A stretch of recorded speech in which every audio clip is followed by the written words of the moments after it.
I've been studying the book of Genesis a lot lately. And in there, I've just been studying with people in a Bible study, folks from church, individuals. And in Genesis 8, Noah's on the boat. God's made him a promise. Build a boat, put all the animals of the earth on it, and I'm going to let you and your family and the animals you take live. And you're going to repopulate the earth. And otherwise, he gives them hope for humanity and hope for life. But then he gets them on the boat. And for 150 days, it says it rains. And after the 150 days, when the rains subside, Noah sends out a raven. And the raven goes and flies away. And then he sends out a dove, and the dove comes back with a branch in its mouth, an olive branch. And that's the first step that Noah gets to the fulfillment of the promise God made. But what Noah doesn't do is get off the boat. In other words, it says when he sends out the dove, it comes back with an olive branch. Then he waits a week, sends out the dove again. Then he waits another week.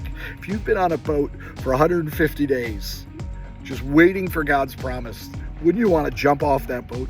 But it says when the bird came back, the dove came back the third time, Noah knew that it was okay to get out and get on dry land and live in the fulfillment of the promise.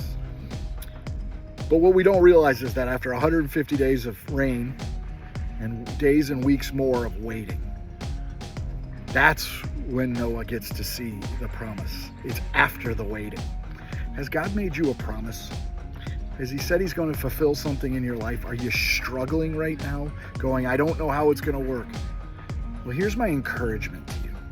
Pay attention to the olive branches. Pay attention to the steps that God's doing to get you ready for the promise. And then here's the second. Waiting's not easy, but do it. You see, in your life, God may, if there's a promise on your life, then God's made a plan to fulfill it.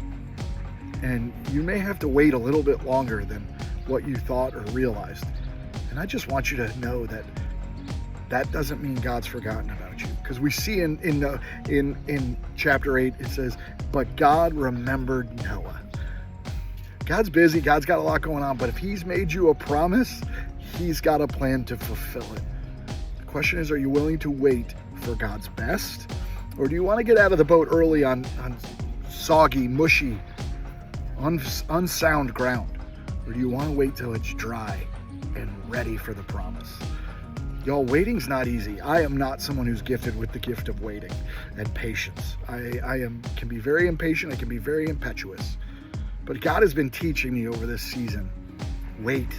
What I have is better than what you're willing to settle for.